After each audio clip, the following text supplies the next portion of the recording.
خلق الإنسان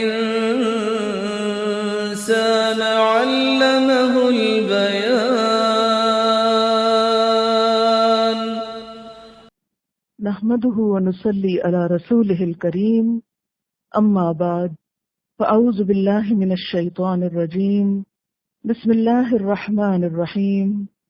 رب اشرح لي صدري ويسر لي أمري واحلل عقدة من لساني يفقهوا قولي. ترجمہ: نساؤکم، عورتیں تمہاری، حرثن، کھیتی ہیں، لکم، تمہارے لیے، فأتو، تو آؤ، حرثکم، اپنی کھیتی کو، انا، جس طرح، شئتم، چاہو تم، وقدمو، اور آگے بھیجو، آگے بڑھاؤ، لأنفسکم، اپنے نفسوں کے لیے، واتقوا اللہ، اور ڈرو اللہ سے، وَاعْلَمُوا، اور جان لو، انکم، بے شک تم، ملاقوہ، ملاقات کرنے والے ہو اس سے، وبشر المؤمنین، اور بشارت دے دو مومنوں کو، خوشخبری دے دو ایمان والوں کو، ولا،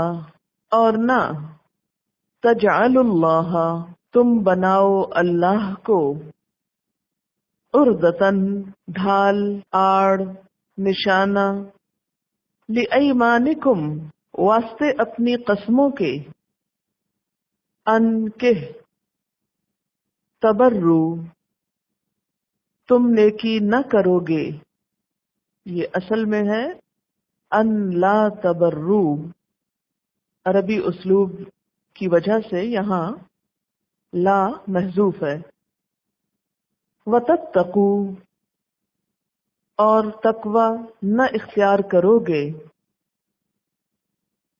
وتصلحوا، اور صلح نہ کراؤ گے، بین الناس، درمیان لوگوں کے،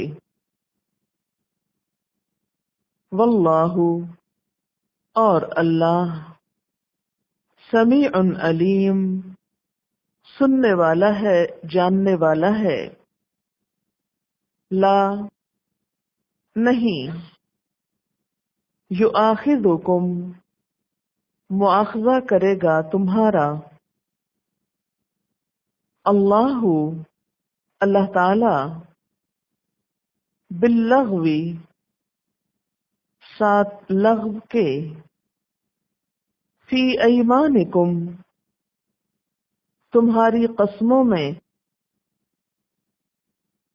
ولیکن، لیکن، یؤاخذکم، وہ مواخذہ کرے گا تمہارا، بما، ساتھ اس کے جو، کسبت، کمائی کی، قلوبکم، تمہارے دلوں نے، واللہ، اور اللہ، غفور، بخشش فرمانے والا ہے، حلیم، بردبار ہے، للذین، ان لوگوں کے لیے، یؤلون، جو قسم کھاتے ہیں تعلق نہ رکھنے کی، من نسائہم، اپنی عورتوں سے، تربص، انتظار کرنا ہے، اربعۃ، 4 اشہر، مہینے، فإن، پھر اگر، فاؤ، وہ رجوع کر لیں، لوٹ آئیں، فإن اللہ، تو بے شک اللہ تعالی، غفور الرحیم، غفور الرحیم ہے۔ تفسیر: نساؤکم حرث لکم، تمہاری عورتیں تمہارے لیے کھیت ہیں، کھیت زمین. عورت کو یہاں کھیتی سے تشبیہ دی گئی. کھیت جو ہے ایک نہایت قیمتی اور پسندیدہ چیز ہوتی. جن لوگوں کی زمینیں ہیں یا جو زمیندار ہیں ان سے پوچھئے کہ زمین کی کیا قدر و قیمت ہے، اور اس بات میں وہ کس قدر فخر اور خوشی محسوس کرتے ہیں کہ وہ زمیندار ہیں. یعنی زمیندار ہونا ایک قابل فخر بات سمجھی جاتی ہے. بہت سی خواتین اس لفظ سے اوفینڈ بھی ہوتی ہیں کہ ہمیں کھیت کیوں کہا گیا، لیکن اگر وہ کھیت والوں سے کھیت کی اہمیت پوچھیں تو شاید ایسا نہ ہو. یہاں کھیت سے تشبیہ دینے کا مطلب یہ تھا کہ مرد عورت کو اہمیت دیں. ایک کسان اور کھیت کا تعلق کیا تعلق ہوتا ہے کہ وہ اسے حاصل کر کے خوش ہوتا ہے، آنرڈ فیل کرتا ہے. جب اس میں جاتا ہے یا اس کے پاس جاتا ہے تو خوشی محسوس کرتا ہے، یعنی حاصل کر کے بھی اور اس کے پاس جا کر بھی. پھر اپنی زمین اور اپنا کھیت یا اپنا گھر کیسا ہوتا ہے کہ جس میں جاتے ہوئے انسان کو کوئی شرم نہیں آتی، کوئی ڈر خوف نہیں ہوتا. مطلب یہ کہ کسی اور عورت کے پاس جاتے ہوئے یا اس سے ایسا کوئی تعلق قائم کرتے ہوئے ایک خوف محسوس ہوتا، مگر اپنی بیوی جو ہے وہ ایک طرح سے خوشی کا سبب ہے اور اس کے پاس جاتے ہوئے کوئی جھجک یا ڈر نہیں ہونا چاہیے. پھر اسی طرح کھیتی کو ویران اور بنجر نہیں چھوڑ دیا جاتا، اس کی کیئر کی جاتی، نگہداشت کی جاتی، اس میں مناسب وقت پر فصل اگائی جاتی، پانی دیا جاتا ہے. اس کے اندر اگر کوئی اور ایسی چیزیں اگائیں جو انوانٹیڈ ہیں تو ان کو نکال دیا جاتا ہے. پھر اسی طرح انسان اپنی کھیتی میں آزادی سے، بے تکلفی سے، خود مختاری سے جب چاہے جا سکتا ہے. فرمایا نساؤکم حرث لکم، تمہاری بیویاں تمہاری کھیت ہیں. فأتوا حرثکم، آؤ اپنی کھیتی کے پاس. انا شئتم، جہاں سے چاہو تم. انا کا مطلب کیا ہے؟ جس طرح، جہاں سے، جب، یعنی ظرف زمان بھی ہے اور ظرف مکان بھی ہے. کوئی وقت کی قید نہیں رکھی اور کوئی جھجک نہیں رکھی. اس آیت کے شان نزول میں دو طرح کی احادیث بھی آئی ہیں. نمبر 1، یہودی کہا کرتے تھے کہ اگر کوئی شخص اپنی بیوی کے پاس اس کے پیچھے سے آئے تو بچہ بھینگا ہوتا ہے. تو ان کے اس خیال کی تردید کی گئی اور یہ آیت نازل ہوئی. یہ بخاری کی روایت ہے. اسی طرح ایک دفعہ حضرت عمر نبی صلی اللہ علیہ وسلم کے پاس آئے اور کہنے لگے کہ میں ہلاک ہو گیا. آپ نے پوچھا تجھے کس چیز نے ہلاک کیا؟ کہنے لگے میں نے آج اپنی سواری پھیر لی. آپ نے کچھ جواب نہ دیا یہاں تک کہ یہ آیت نازل ہوئی. پھر فرمایا کہ آگے سے صحبت کرو یا پیچھے سے، مگر دبر میں یا حالت حیض میں مجامت نہ کرو.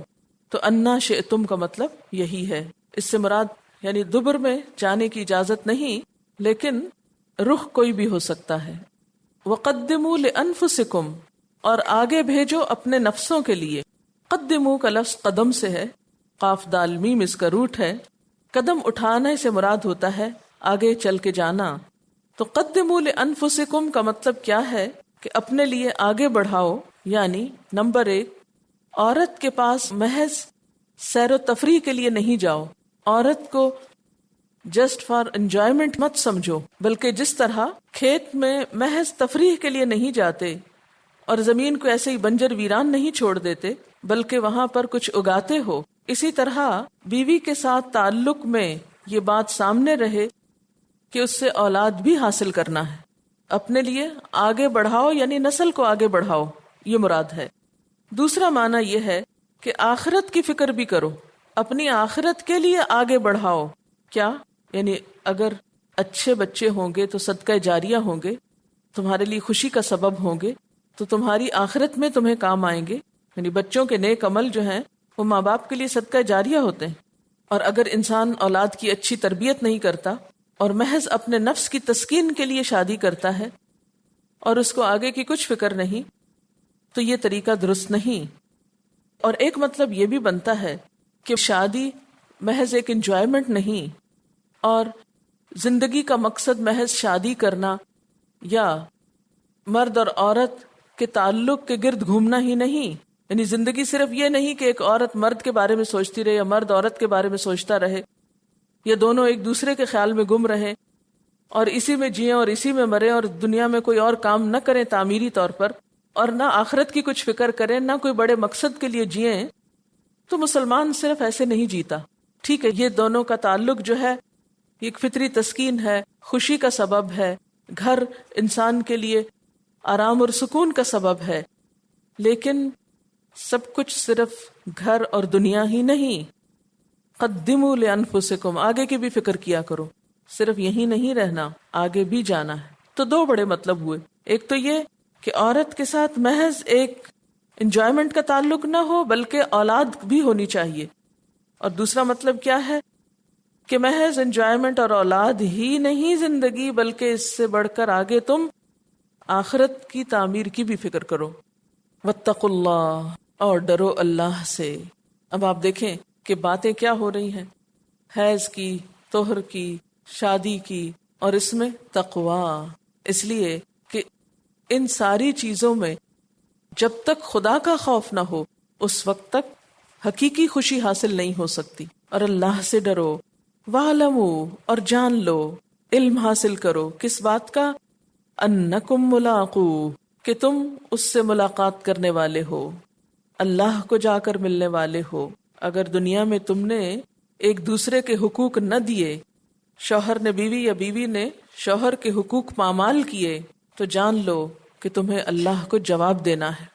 کیونکہ بسا اوقات مرد شادی تو کر لیتے ہیں لیکن بیوی کا حق نہیں دیتے، اس کو پوچھتے بھی نہیں، اس کو اگنور کرتے ہیں، چھوڑ دیتے ہیں، زیادتی کرتے ہیں. اسی طرح بسا اوقات بیویاں بھی شوہر کے حقوق ادا نہیں کرتی. تو اس معاملے میں خدا سے ڈرو، یاد رکھو تمہیں اللہ کے پاس جانا ہے، کیونکہ حقوق العباد کی بہت پوچھ ہے. حقوق العباد میں کمی کوتاہی کا ازالہ نماز روزہ بھی نہیں کر سکتا. وبشر المؤمنین، اور ایمان والوں کو خوشخبری دے دو. کس بات کی خوشخبری؟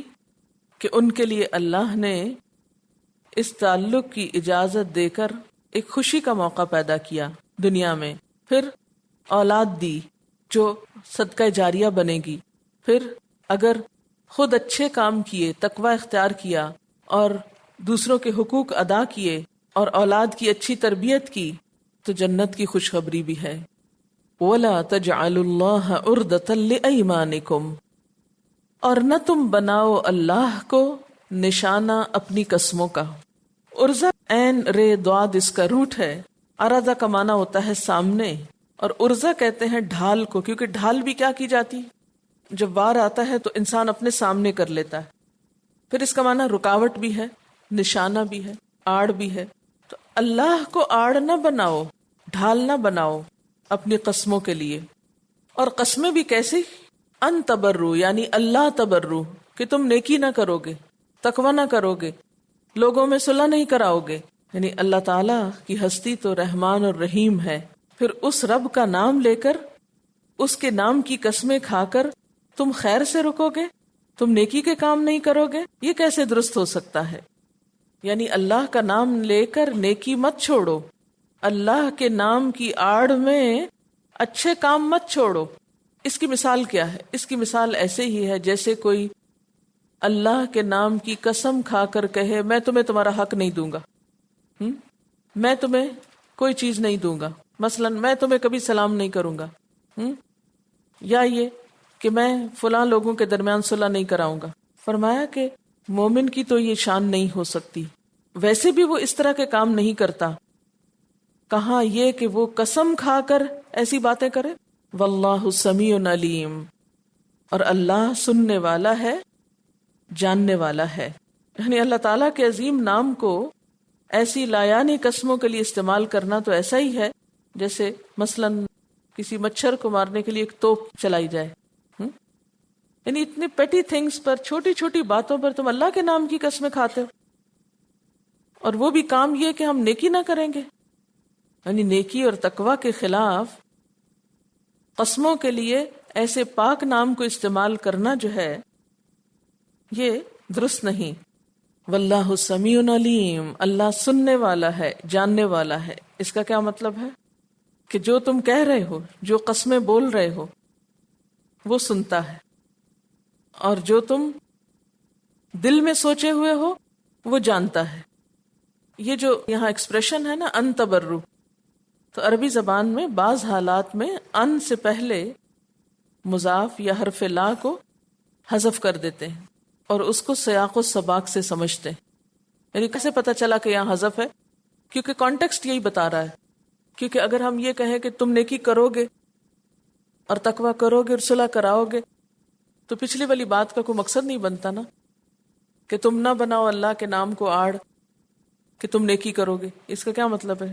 میننگ لیس سینٹینس ہو جاتا ہے نا. ایسی بہت سی مثالیں ہیں. تو کانٹیکسٹ سے پتہ چلتا ہے کہ یہاں پر لا حذف ہے. تو مراد اس سے کیا ہے کہ غصے میں آ کے ایسی قسمیں مت کھاؤ کہ میں فلاں کے ساتھ نیکی نہیں کروں گا، فلاں سے بولوں گا نہیں، فلاں کے درمیان صلح نہیں کراؤں گا. اگر کوئی ایسی قسم کھا لے تو ایسی قسم توڑ دینی چاہیے اور اس کا کفارہ دے دینا چاہیے. پھر فرمایا لا یؤاخذکم اللہ باللغو فی ایمانکم، اللہ نہیں مواخذہ کرے گا تمہاری قسموں میں لغو پر. لغو کیا ہوتا ہے؟ لغو کہتے ہیں ایسا کام یا کلام جس کا کوئی فائدہ نہ ہو، بے فائدہ چیز. یہ ایسے ہی نا جیسے لوگوں کی عادت ہوتی ہے اللہ کی قسم یہ نہیں، یا عربی میں کہتے ہیں واللہ یہ نہیں، یا انگریزی میں کہتے ہیں بائی گاڈ. تو اب یہ ایسے ہی بس منہ سے نکالے چلے جاتے ہیں. دے ڈونٹ مین اٹ، ان کی کوئی نیت نہیں ہوتی، ارادہ نہیں ہوتا. تو اس پر کیا فرمایا گیا کہ ایسی چیزوں پہ تو اللہ نہیں پکڑے گا جو بلا ارادہ بغیر سوچے سمجھے اس طرح عادتاً نکل جاتی ہیں، تکیہ کلام کے طور پر تمہارے منہ سے نکلتی. وَلَكِنْ يُؤَاخِذُكُمْ بِمَا كَسَبَتْ قُلُوبُكُمْ، لیکن وہ پکڑے گا تم کو ساتھ اس کے جو تمہارے دلوں نے کمائی کی. کسب کس کو کہتے ہیں؟ کاف سین بے، اپنے ہاتھ سے کی ہوئی کمائی، یعنی اپنی محنت سے یا اپنے ارادے سے کی ہوئی. فرمایا جو تمہارے دلوں نے ارادتاً غلط کام کیا یا غلط قسم کھائی اس پہ تمہاری پکڑ ہوگی. کیونکہ نیت کا بھی اجر ہوتا ہے نا، جیسے اچھی نیت پر اجر ملتا ہے ایسے ہی دل کے بعض اور اعمال پر بھی سزا یا جزا ملتی. مثلا بدگمانی جو ہے وہ کیا ہے؟ گناہ کا کام. ایاکم والظن فإن الظن اکذب الحدیث، بہت زیادہ گمان کرنے سے بچو کیونکہ بدگمانی سب سے جھوٹی بات ہے، کیونکہ اس کی کوئی دلیل نہیں. پھر اسی طرح قرآن پاک میں بھی آتا ہے یا ایھا الذین آمنوا اجتنبوا کثیرا من الظن ان بعض الظن اثم، اے لوگو جو ایمان لا چکے ہو بچو بہت زیادہ گمان کرنے سے، کیونکہ بعض گمان جو ہیں وہ گناہ ہوتے ہیں. تب گمان کہاں ہوتا ہے؟ ہاتھ میں ہوتا ہے، کہیں دل میں ہوتا ہے نا. تو اس سے پتہ چلتا ہے کہ دل کی بعض حالتوں پر بھی پکڑ ہے. جیسے اچھی نیت پر اجر ہے، ایسے ہی بعض گمان کسی کے بارے میں غلط طور پر رکھنا اس پر بھی پکڑ ہوگی. کسی کے بارے میں اچھا گمان کرنا ایک نیکی ہے، اچھائی ہے. اسی طرح کسی کے بارے میں برا گمان، بلا وجہ برا گمان رکھنا، اس پر پوچھ بھی ہو سکتی. تو یہاں پر کیا ہے؟ بما کسبت قلوبکم، یعنی عمدن جھوٹی قسم جو تم کھاؤ گے اور تمہیں پتا ہے تم جھوٹ بول رہے ہو اور پھر بھی اللہ کا نام لے کر تم غلط بات کر رہے ہو، اس پہ پکڑ ہوگی. واللہ غفور حلیم، اور اللہ بخشش فرمانے والا بردبار ہے. قسم کی نا 3 اقسام ہوتی ہیں. ایک ہوتی ہے یمین غموس، یعنی جان بوجھ کے جھوٹی قسم کھانا، جس کا اس آیت کے دوسرے حصے میں ذکر کیا گیا ہے. مثلا ایک شخص یہ کہتا ہے کہ اللہ کی قسم میں نے یہ کام نہیں کیا، حالانکہ اس نے وہ کیا ہوتا ہے.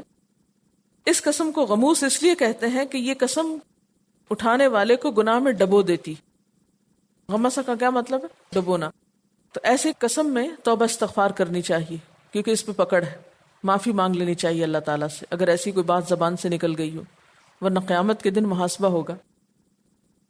اسی طرح لغو قسم تو یہ جیسے لا یؤاخذکم اللہ باللغو فی ایمانکم، جو بلا ارادہ انسان اٹھاتا ہے. حضرت عائشہ فرماتی ہیں اللغو فی الیمین کلام الرجل فی بیتہ لا واللہ، نجی گفتگو میں انسان کا یہ کہنا نہیں نہیں اللہ کی قسم، یہ لغو قسم ہے، یعنی بغیر ارادے کے نہیں نہیں اللہ کی قسم. اسی طرح یہ بھی لغو میں داخل ہے کہ قسم کے وقت انسان سمجھتا رہتا ہے کہ وہ سچ کہہ رہا ہے، مگر بعد میں پتہ چلتا ہے کہ نہیں وہ درست نہیں تھا. یعنی بعض اوقات آپ ایک چیز کے بارے میں بہت شور محسوس کرتے ہیں اپنے آپ کو اور آپ قسم کھا لیتے ہیں، بعد میں پتہ چلتا ہے نہیں ایسا تو تھا ہی نہیں. بعض اوقات آپ کہتے ہیں میں فلاں کی تو قسم دیتا ہوں، آپ قسم دے چکتے ہیں، بعد میں پتہ چلتا ہے وہ تو بات ایسی تھی نہیں. تو لغو قسم جو ہے اس پر پکڑ تو نہیں، یعنی یہ گناہ میں شامل تو نہیں، لیکن لغو باتوں سے پرہیز کرنا بھی مومن ہی کا کام ہے، کیونکہ قرآن پاک میں آتا ہے وَإِذَا مَرُّوا بِاللَّغْوِ مَرُّوا كِرَامًا، کہ اللہ کے بندے لغو باتوں سے شریفانہ طور پہ گزر جاتے ہیں، لغو میں ان کی کوئی دلچسپی نہیں ہوتی۔ پھر قسم کی ایک اور قسم ہے جس کا آگے انشاءاللہ 7ویں پارے میں ذکر ہوگا کہ پکی قسم جب کوئی کھا بیٹھتا ہے اور پھر توڑتا ہے تو اس پر اس کو کفارہ دینا ہوتا ہے۔ قسم کا کفارہ کیا ہے؟ 10 مسکین کو کھانا کھلانا، یا کپڑا پہنانا، یا ایک غلام آزاد کرنا، اور اگر یہ سب کچھ نہ ہو سکے تو 3 دن کے لگاتار روزے رکھنا کنزیکٹیولی۔ اب جب قسموں کی بات ہو رہی ہے تو ایک خاص قسم کی قسم کا ذکر ہو رہا ہے جو خاندانی زندگی سے متعلق ہے، جو کہ پیچھے شوہر اور بیوی کے تعلقات کی بات ہو رہی تھی، اب اسی ضمن میں قسم کی بات ہے۔ ایسا ہے کہ اگلا ٹاپک شروع کرنے سے پہلے، کیونکہ آگے طلاق کی بات آ رہی ہے، تو طلاق دینے کا صحیح طریقہ کیا ہے اور اس میں کیا ٹرمز اینڈ کنڈیشنز ہوتی ہیں، وہ تھوڑا سا آپ کو بتاتے ہیں، پھر اس کے بعد آپ کو اگلی آیات سمجھاؤں گی تاکہ بہتر سمجھ میں آئے۔ تو لام قاف کا مطلب ہوتا ہے آزاد کرنا، اور عقدۃ النکاح، عقدہ کہتے ہیں گرہ لگانے کو۔ نکاح میں کیا ہوتا ہے؟ 2 لوگوں میں ایک کانٹریکٹ ہوتا ہے، ایک گرہ لگتی ہے، اور طلاق کیا ہوتا ہے؟ اس گرہ کے کھلنے کا نام ہے۔ تو اس گرہ کو کیسے کھولا جاتا ہے؟ اس کا طریقہ یہ ہے، پہلی طلاق رجی۔ رجی کا مطلب ہوتا ہے جس میں رجوع ہو سکتا ہے۔ مثلا ایک شوہر اگر یہ چاہتا ہے کہ اپنی بیوی کو طلاق دے تو اسے کیا کرنا ہوگا؟ یہ بولنا ہوگا کہ میں تجھ کو طلاق دیتا ہوں۔ اور یہ کب کر سکتا ہے؟ جب بیوی طہر کی حالت میں ہو، حیض کی حالت میں نہ ہو۔ اس کے بعد کیا ہوتا ہے کہ 3 مہینے تک یا 3 حیض تک عورت کی عدت ہوتی۔ عدت کا کیا معنی ہوتا ہے لفظی؟ عدت کا لفظ نکلا ہے عین دال دال، عدد سے، گننا، یعنی گنی ہوئی وہ مدت جس میں عورت انتظار کرتی ہے کہ آیا شوہر رجوع کرتا ہے کہ نہیں۔ رجوع کا کیا معنی ہوتا ہے؟ یعنی اپنے لفظ واپس لیتا ہے یا نہیں، یا طلاق کو ختم کرتا ہے یا نہیں۔ پھر کیا ہوگا؟ پیریڈز آئیں گے عورت کو، پھر دوبارہ وہ پاک ہوگی، پھر پیریڈز آئیں گے، پھر پاک ہوگی، پھر پیریڈز آئیں گے، پھر پاک ہوگی۔ تو اس طرح ثلاثۃ قروء آتا ہے قرآن پاک میں کہ 3 دفعہ پیریڈز آنے چاہیے اس کے بعد۔ گویا 3 مہینے ہیں یہ۔ ان 3 مہینوں میں شوہر اگر یہ کہے کہ مجھ سے غلطی ہوئی، میں واپس لیتا ہوں اپنی بیوی کو، تو وہ کیا کر لے گا؟ رجوع کر لے گا۔ اس دوران عورت شوہر کے گھر میں رہے گی، ٹھیک ہے۔ نمبر 2، شوہر کے لیے زینت کا اہتمام کرے گی۔ نمبر 3، دوران عدت کوئی شخص نکاح کا پیغام نہیں بھیج سکتا، یعنی یہ عورت ابھی تک اگرچہ طلاق ہوئی ہے لیکن ایک انتظار کے وقت میں ہے کہ آیا اس کا شوہر اس کو واپس بلاتا ہے یا نہیں۔ ابھی یہ شوہر کے گھر میں ہی رہے گی۔ اسلام میں اس کی کوئی اجازت نہیں کہ طلاق کا لفظ بول کے اس کو کک آؤٹ کر دو۔ ہو سکتا ہے وقتی طور پر کسی بات پہ بہت غصہ آ گیا ہو اور آپس میں ناراضگی ہو گئی اور غصے میں شوہر نے کہہ دیا ہو، اگرچہ غصے میں بھی کہیں لیکن طلاق ہو جاتی، کیونکہ محبت میں کوئی بھی طلاق نہیں کہتا۔ اب اس کے بعد آپ دیکھیے کہ اگر وہ رجوع نہیں کرتا، ٹھیک ہے، اور تیسرا حیض ختم ہو جاتا ہے، پھر طہر شروع ہو جاتا ہے، تو رجوع کا حق ختم ہو جاتا ہے، عدت بھی ختم ہو جاتی ہے، رجوع بھی ختم ہو جاتا ہے، ٹھیک ہے۔ اب عورت کیا ہوئی؟ آزاد ہو گئی۔ عورت کو شوہر کا گھر چھوڑنا ہوگا، عورت نکاح کے لیے آزاد ہے، یعنی اب کوئی اور اسے پیغام بھیج کے اس سے نکاح کر سکتا ہے۔ سابقہ شوہر یا کوئی بھی نکاح کا پیغام دے سکتا ہے، اور بہتر صورت کیا ہے کہ سابقہ شوہر سے دوبارہ نکاح ہو جائے، یعنی ابھی نکاح پھر ہو سکتا ہے. ٹھیک ہے. ایک طلاق کے بعد عدت گزر جائے تو کیا ہو سکتا ہے؟ دوبارہ نکاح ہو سکتا. اب ایک دفعہ ایسا ہوا، عورت کو طلاق ہوئی، پھر شوہر نے کیا کہ رجوع کر لیا. اب دوبارہ اس نے پھر یہی کچھ کیا، تو دوسری طلاق کا بھی سارا معاملہ ایسا ہی چلے گا. طہر کی حالت میں طلاق ہوگی، پھر حیض آئے گا، پھر طہر، پھر حیض، پھر طہر، پھر حیض. بس مدت ختم، رجوع کرنا ہے تو کر لے، نہیں کرنا تو عدت ختم ہو جائے گی، رجوع کا حق بھی ختم ہو جائے گا. اس میں بھی عورت شوہر کے گھر میں ہی رہے گی. اور اگر دوسری طلاق کے بعد وہ رجوع نہیں کرتا تو عورت آزاد ہے، اس گھر سے چلی جائے گی، کسی اور سے نکاح کر سکتی ہے، کوئی بھی اس کو نکاح کا پیغام اب دے سکتا ہے.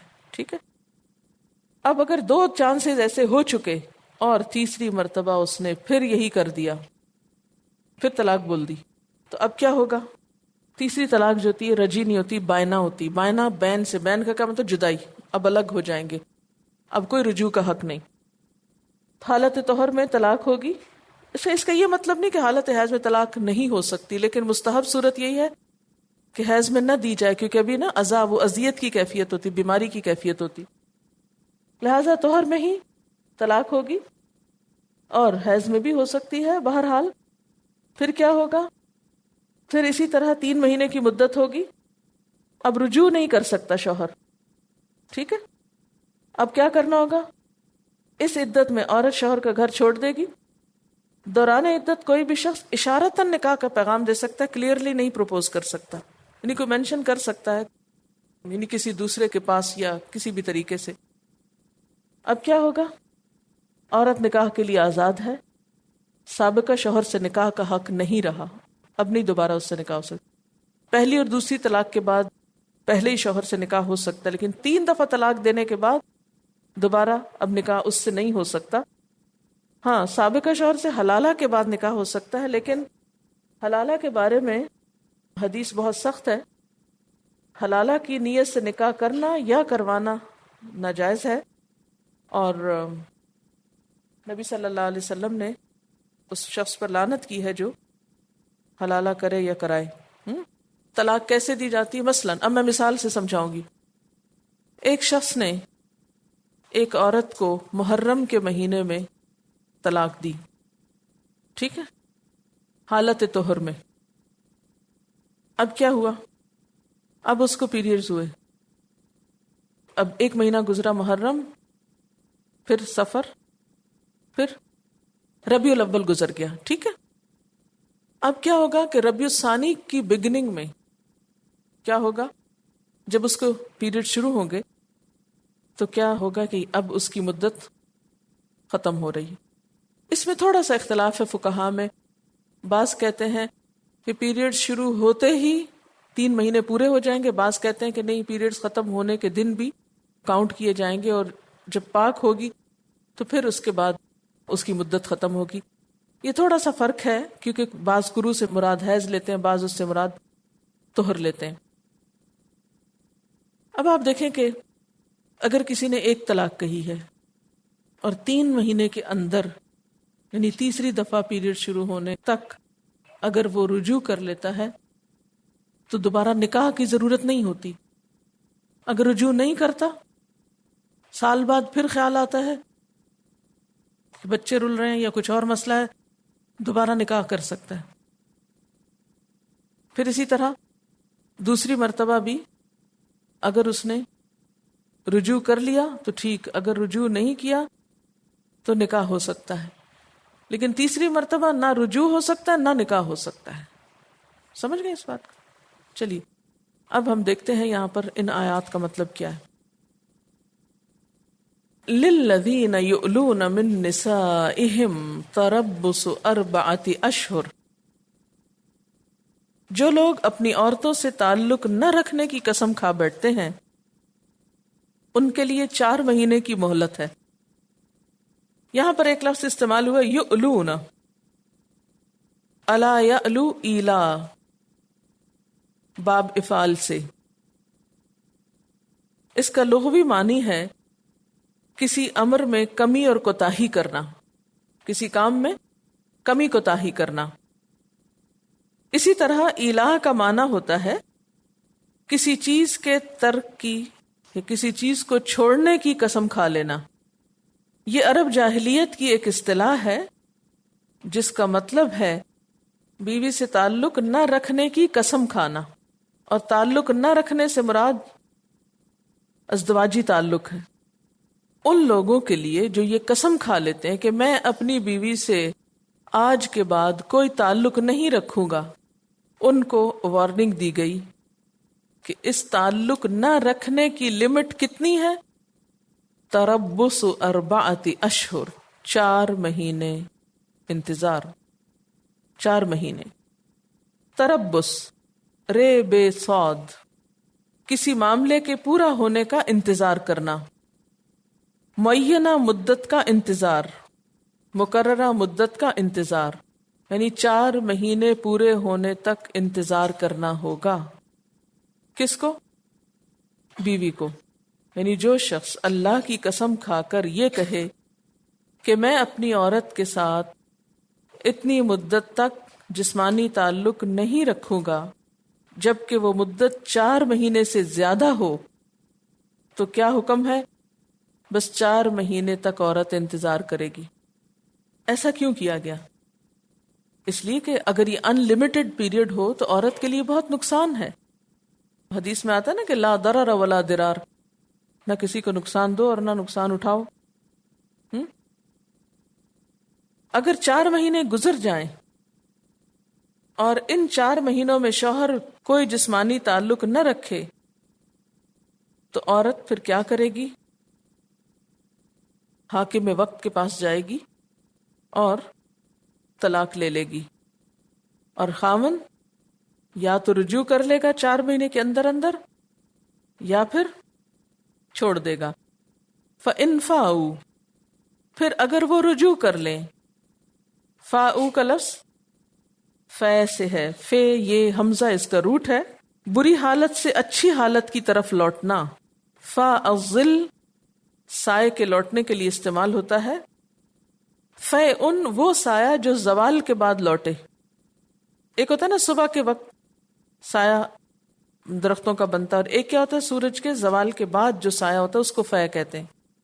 لیکن یہاں پر سائے کا لوٹنا نہیں ہے، شوہر اور بیوی کا واپس جھکنا ہے۔ سایہ بھی ایسے گرتا ہے نا، تو اسی طرح رجوع کرنا کیا ہے کہ اپنی ضد ختم کر کے واپس لوٹ آنا۔ فَإِنَّ اللَّهَ غَفُورٌ الرحیم، تو بے شک اللہ تعالیٰ غفور الرحیم ہے۔